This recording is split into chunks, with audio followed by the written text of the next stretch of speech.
Hello my dear friends. So from this video we are going to start a complete course on the Python, and in this course we are going to cover the data structures and algorithm. We are going to cover all the data structure, linked list, stack, queue, tree, graph, and we are also going to cover dynamic programming and each and everything in this course. Okay, if you have a zero knowledge, then also you can start from this video. We are going to start from a zero level, basic level, means I am going to teach you each and everything about this coding, what are the things are there, and it will be a complete structured course for the Python. If you are going to start your journey with the Python, so this series you don't have to move to anywhere else.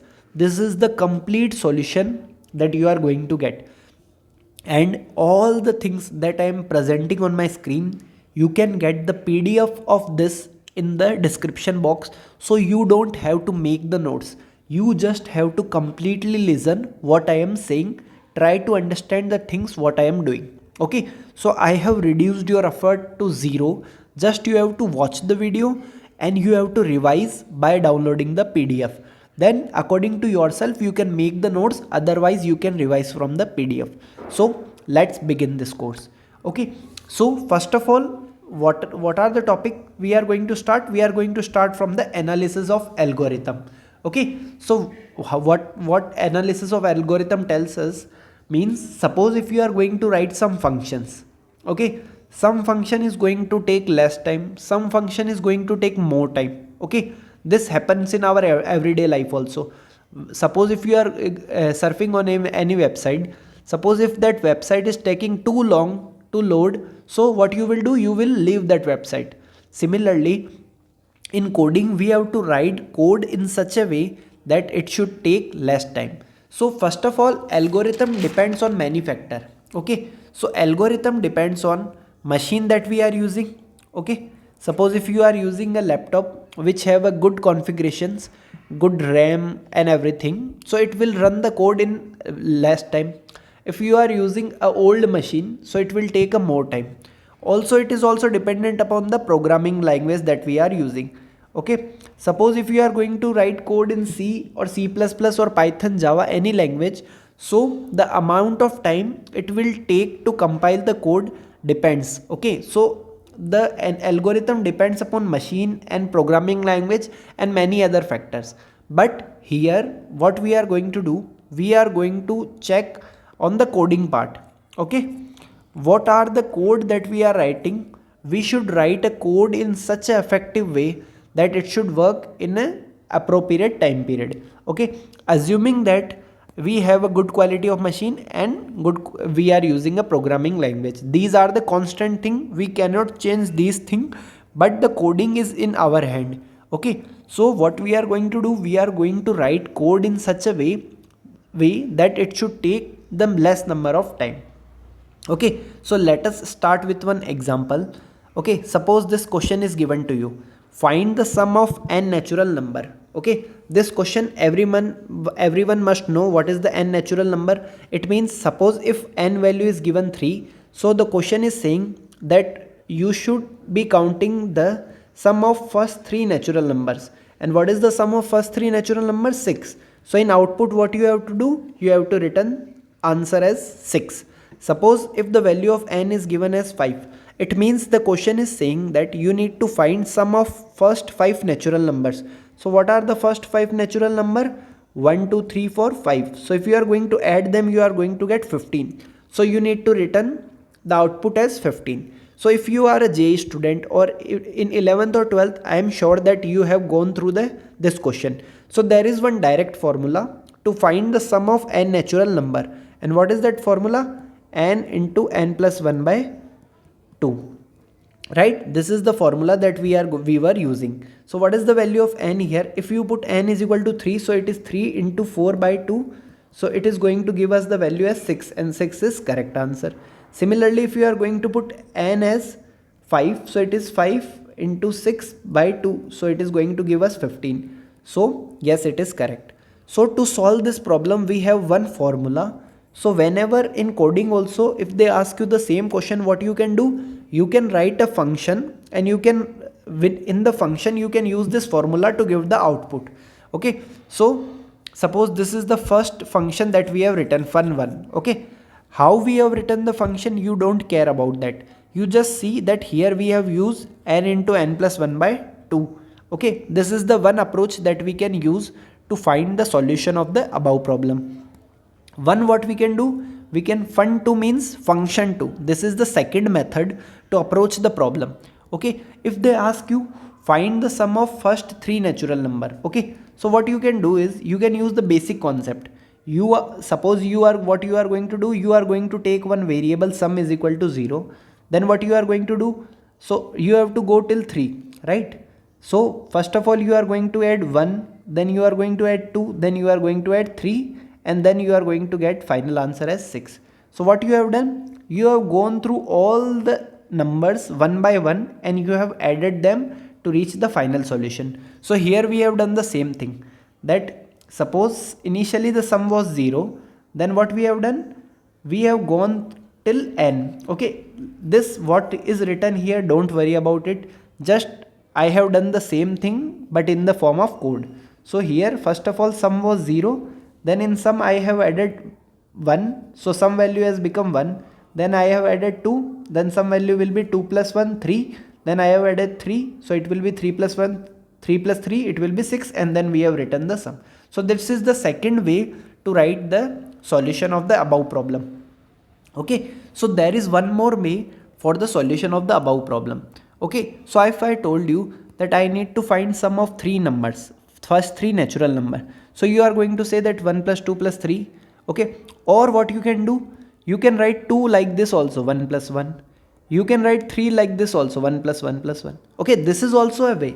Means here what you have written, 2 you have written 2 times 1, 3 you have written 3 times 1.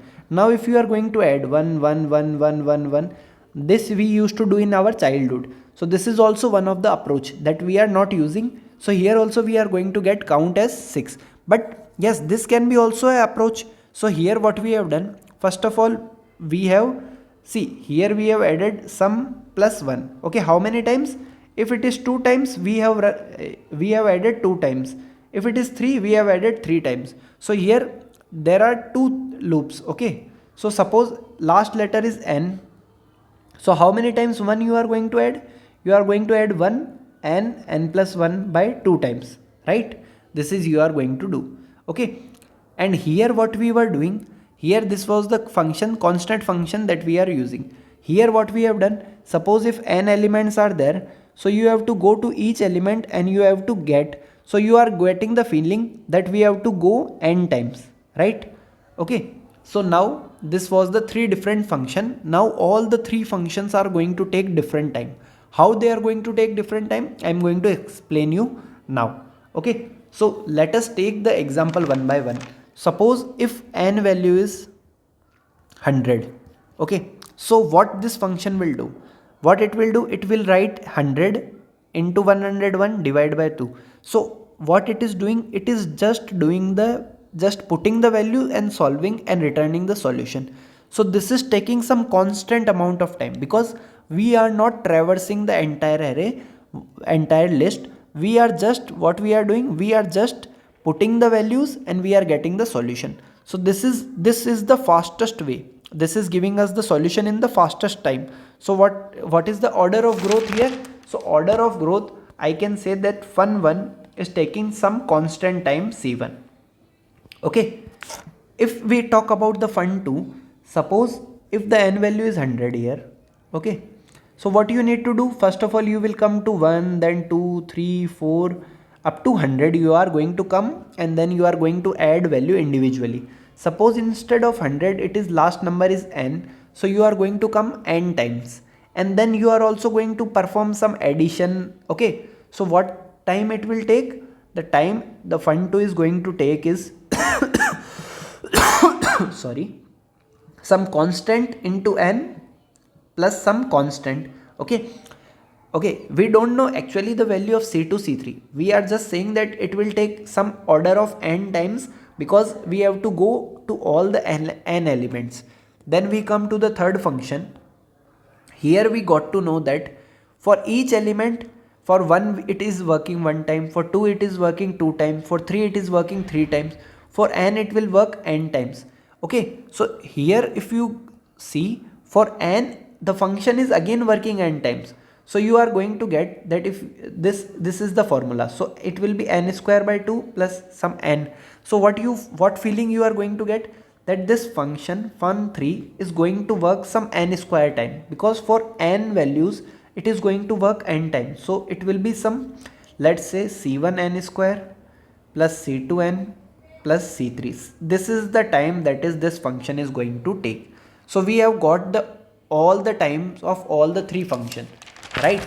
Now what we are going to do, we are going to write all the times in one place, and then we are going to analyze them, because it is very important.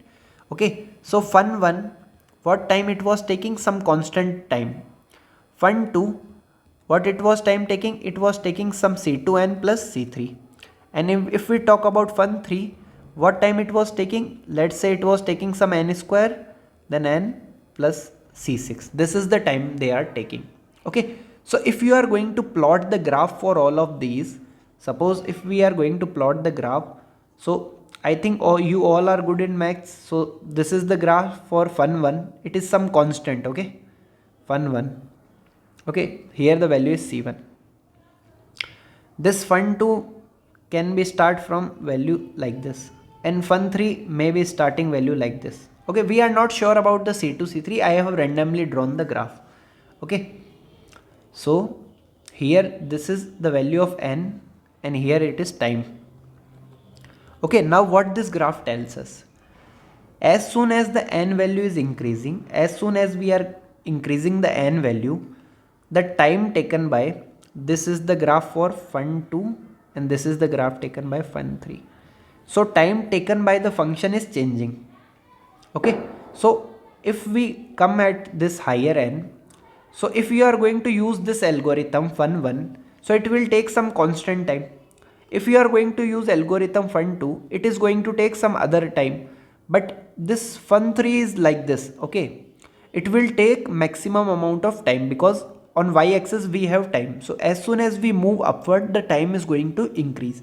Now tell me, as a user point of view, what you are going to expect, that your function should work fastly. Suppose if you are doing some calculation also, if the calculator is taking 2 seconds, then it's okay. If the calculator is taking 20 seconds, you are not going to wait. Suppose if the calculator is taking 200 seconds, then you are not surely even going to buy that calculator. Okay, so understand like this, that these are the three different times. I am just giving the example. So fun1 is taking 2 seconds of time to execute a program. Fun2 is taking some 20 seconds of time for a particular n, and fun3 is taking 200 seconds of time. So as a good programmer, what is our task, that we should write function which will do the work in minimum span of time, or we are going to write a code in such a way that it should take less amount of time. Okay, I hope this is clear to you. Okay, now by the example I have shown you the things. Now these are some things that we are going to analyze from our code that we are writing. Okay, so suppose if the let us take one more example. Okay, as you have cleared the JEE, I think. So let f1 is equal to n square plus n plus 6. So this is the function, this is the time period taken by one function, and one time this is taken by other function. Suppose if you are going to use n is equal to 10, so what you are going to get, 100 plus 10, 110, 116 you are going to get. Suppose this function is taking 116 seconds of time, and in this case it is taking 25 seconds of time. So which function you will be writing? You will be writing this function which is taking less amount of time. Okay, so for this function and for this function, we have to first of all write the order of growth. Okay, so what is order of growth? I am going to tell you in some time. So order of growth is something that, see, there are theoretical way also, practical way also. I am going to tell you both the things. Okay, so if you want to measure which function is taking more time, so you must have the studied the limit. So this is the theoretical approach.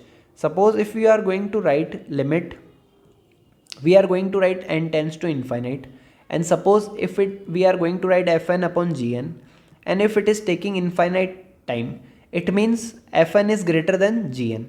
So function fn is taking more time than gn, so which is best function? Gn. So this is one way.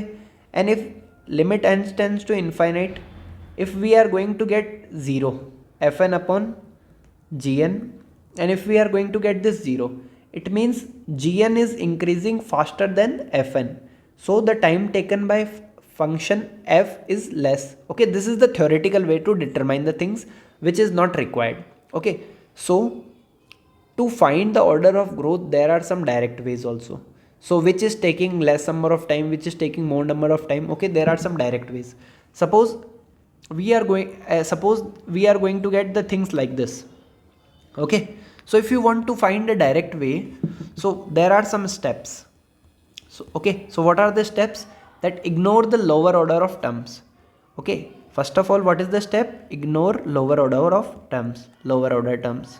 Okay, second one is ignore leading constant. Ignore leading constant. Right? These are the two steps. If you follow, you can directly come to the what is the order of growth or what is the time taken by that function. Let us take the same example that we have taken. Okay, fn and gn. Right? So first of all, ignore lower order of terms. Okay, lower order terms. So in comparison to n square, n is lower and constant term is lower. So ignore these two terms. Okay. So what is order of growth for fn? I can say the order of growth of fn is n square. Okay. Now if you want to find order of growth of gn, so what I told you, ignore lower order terms. So 5 is lower as comparison to n. Ignore the leading coefficient also, 2 also ignore. So what is the order of growth of gn function? It is n. So you got to know that function f is taking n square time, function g is taking n time.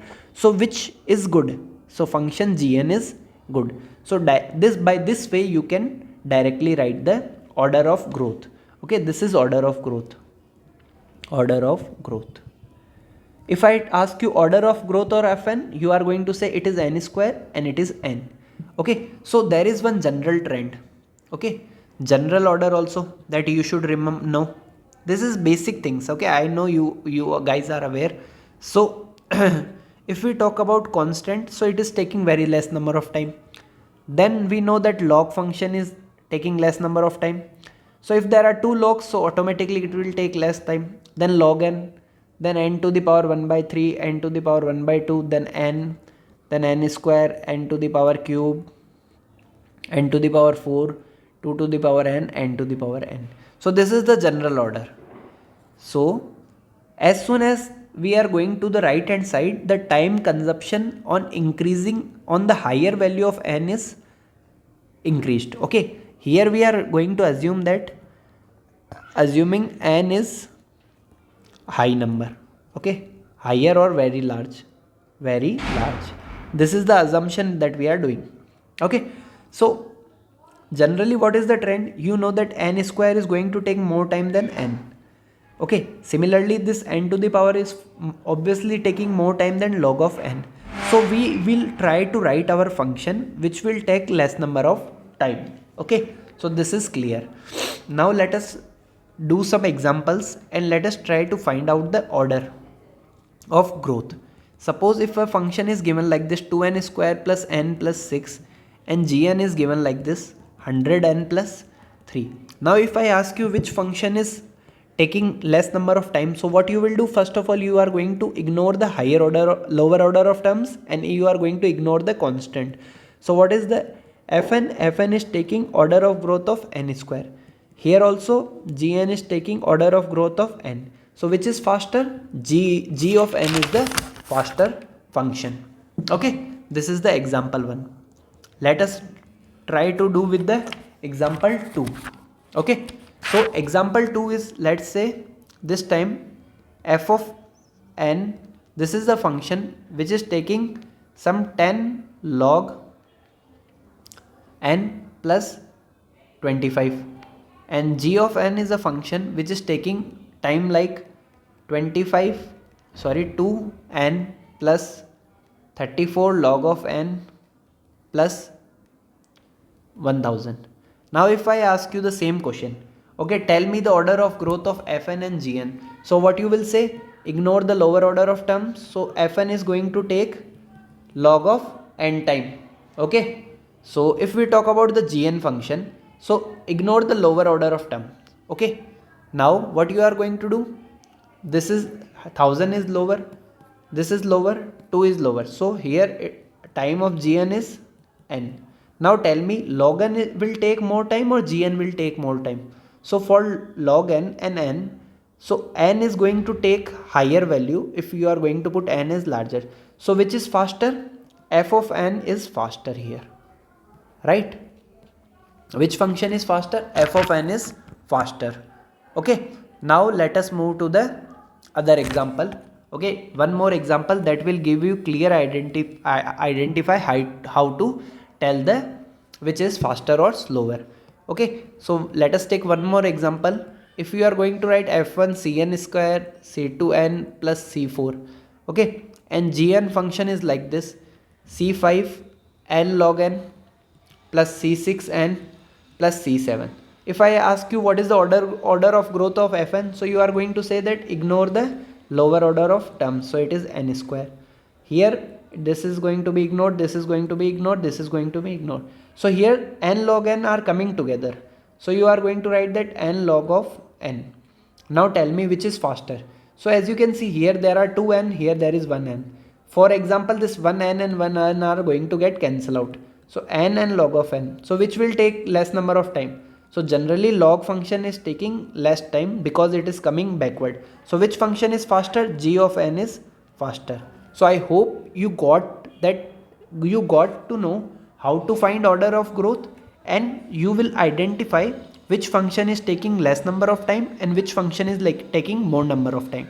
So in this video we are going to end here only. So quickly I am going to summarize you what we have studied. So here we have done that algorithm depends upon machine program and coding.